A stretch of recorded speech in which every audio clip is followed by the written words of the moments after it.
I'm a big fan of Sonic the Hedgehog series, like a lot of people. I narrowed down to the classic Sonic and the Hedgehog cartoon shows, though, because I think the rest Sega had spawned as rat crap, each to their own. I was browsing eBay the other day, and I wondered if there would be any items about my favorite character from the series, Sally Acorn. Indeed, what I found was a plushie that was manufactured in Sega World of Sydney, which closed down due to the lack of visitors in 2006.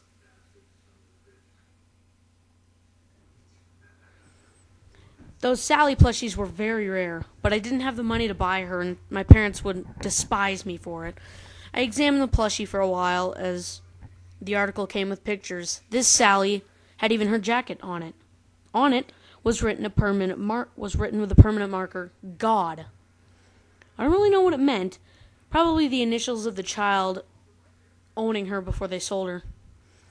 I clicked the back button to return to the Sonic Sally search, knowing I wouldn't win the auction anyway, only to find another article had appeared.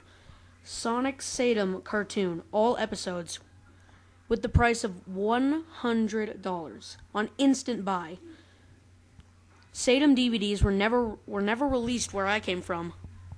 So, as happy as I was, I wanted to re-watch the show and checked out the article. It had no description and no address where it came from. Germany, Canada, etc. It was missing, and the shipping price was stated to be free. I looked up the photo of the article. It was a blank CD. I've decided to buy it anyway, not just for the nostalgia, but the writing was great, and I love Robotnik in this series. Well, it all started when the mail arrived. It arrived the next morning. Oddly, it was Sunday. I was happy to receive the episodes and immediately put the blank CD into my laptop, starting the DVD. Sadly, the DVD didn't start, but it offered me to show the files, so I opened the folder and saw a Sally.exe application. I was confused at it being an EXE, but I started anyway, and indeed, it was playing the Satum episode. The episode Hooked on Sonics began. The episode started out all normal, along with the intro, no blood or anything, but the sad thing was that my computer blue-screened when the kissing scene of Sonic and Sally started. When Sally walks over to Sonic and kissed his cheek, he calls her kiss not so good and grants her a better one, and it was so cute too. The computer rebooted, and I took out the CD as I thought it malfunctioned and threw it away. I could have asked the person to give me my money back, but he can keep the $1 I gave him. I mean, it's just $1. I continued to normally browse the internet, speak to friends on Skype and all. Nothing was wrong until when I was watching a random YouTube video. My cursor started to completely spaz out. I disconnected my mouse, but the cursor continued to thrash around the screen. I even deactivated my touchpad, and it continued. Suddenly, it came to a stop, and I carried on, ignoring what had happened. Soon, I found myself downloading a ROM for Sonic the Hedgehog. Fun game. As soon as it had downloaded, I started on my emulator and begun the game in window mode. But oddly, the screen went completely black. I shrugged it off and waited for the game to start. The familiar Sega jingle didn't sound... Well, it did, but it was slowed down so much it sounded demonic and gave me a cringe. The background remained black and Sonic didn't run past the logo. It faded to black and some text appeared. I first thought it was a red font, but it looked like it was scratched into my computer screen. Up for round 2? I blinked and flinched as the main screen came on. The sky was a dark gray and the clouds looked dull and black, like right before a thunderstorm. The mountains were decayed, and so was the logo. It even looked partially rusted. I was amazed at the pixely detail, but it also scared me. Sega 1991 was now replaced with Sega 666, and the water was a bloody red. The familiar music wasn't played either.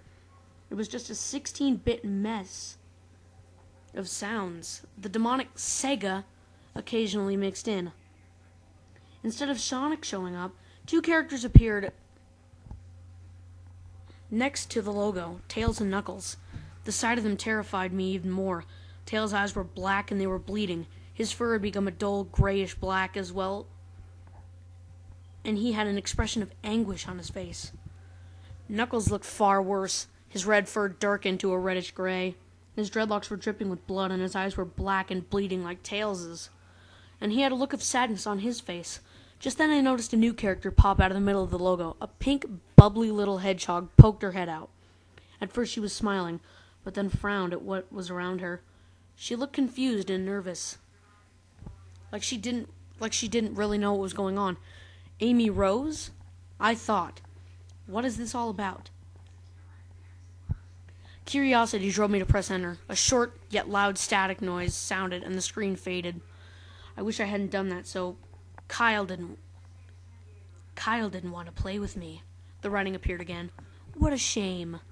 But I can play with you. Right? The demonic Sega jingle sounded again, as for a split second, an image flashed. It disappeared too fast, I couldn't make it out, but I swear I saw a red and black Sonic with black and red eyes. I almost felt them pierce me, and that moment made me jump. I didn't begin in Green Hill Zone Act 1, though. I wish I did.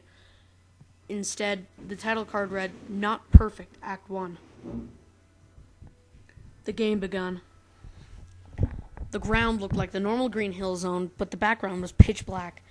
Amy stood normally where Sonic would be in the original game. Surprisingly, that was a well-made sprite.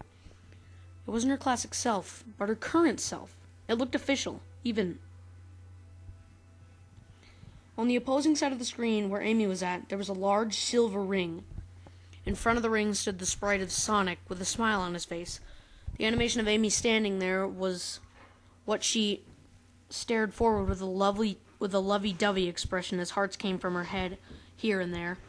I guess I should head to Sonic. I thought as I moved Amy towards Sonic, but Sonic ran away and jumped into the ring. I made Amy leap right after him.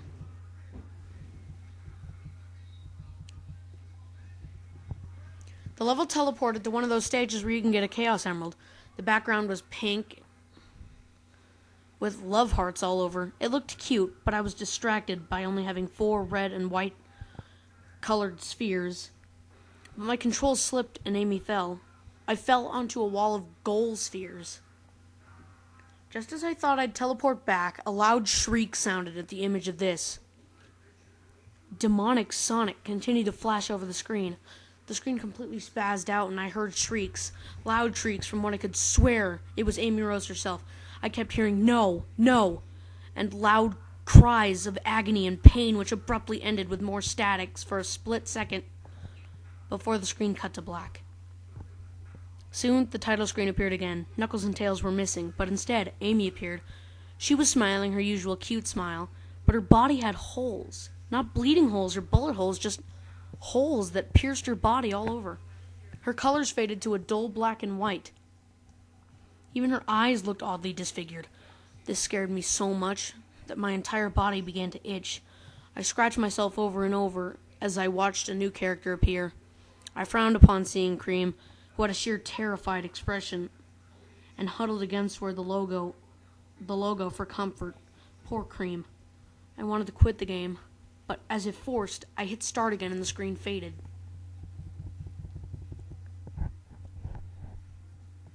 Kind and Fair Act 1. The stage was blank now and the background music was a drowned-sounding, slower version of the Green Hill Zone. It nearly made me gag. But something forced me to play. The stage began, and Cream's sprite was, like Amy's, very well done. The environment was childish. It looked like a cute cutout. In front of Cream was the TV box that gave you higher speed. I made Cream crouch down and do a spin dash, and I dashed ahead, crashing the box. The level didn't change. The ground was a solid platform, and it seemed that Cream was going faster, faster, faster, and she crashed more boxes, and more, and more. I noticed the music got completely out of sync, which scared me. Suddenly, Cream crashed into a wall of spikes. A loud splat sounded, which didn't even sound like it would belong in a 16-bit game. Poor Cream was torn to shreds. Blood dripped from the spikes and the bloody rabbit as the background slowly began to melt in front of my eyes. The image flashed again, and soon the title screen appeared. As expected, I was back on the title screen and Cream appeared with Amy. She looked scared, but her other eye was, how do I put it, droopy and dead and bled a black goo.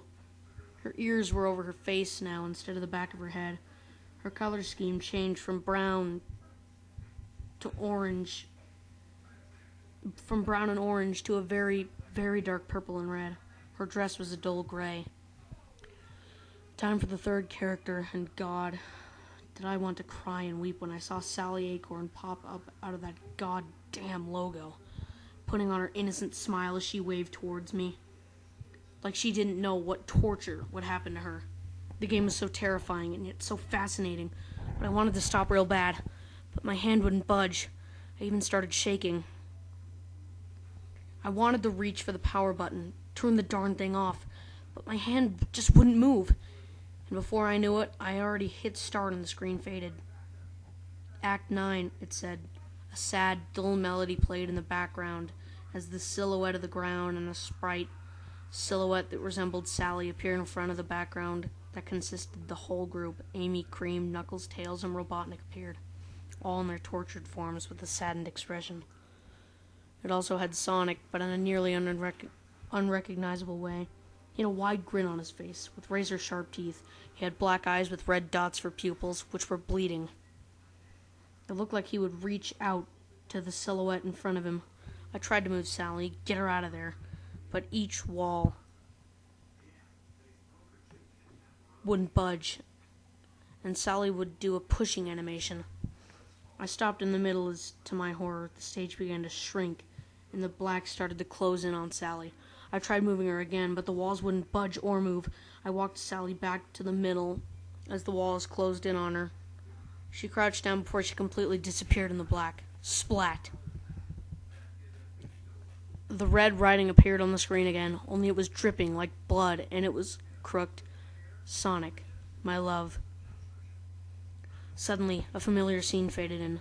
I recognized it immediately. Sonic Satan was playing from where the CD cut off. It had a reddish shade, and Sonic had these black, bleeding, demonic eyes. Sally looked even worse, at least to me. Her eyes were missing. It looked like they were taken out, and Sally's skull was sewed closed again. Blood was running from her wound. It didn't look like Photoshop. It was actually animated. Sonic pulled Sally over like in the show, only tentacle-like things bursted out of their mouths and locked, making disgusting slurping noises. I could even see them bulge in Sally's throat. The worst thing was that they even looked like they were enjoying it, and for a moment, I think I was too. I could see the corrupted Tails and Knuckles in the background too. Sonic pulled away. So, not bad, Sally simply replied. I gagged and looked away from the screen. Out of the corner, I noticed something on my bed. On my bed was the Sally doll I saw on eBay, with its eyes missing.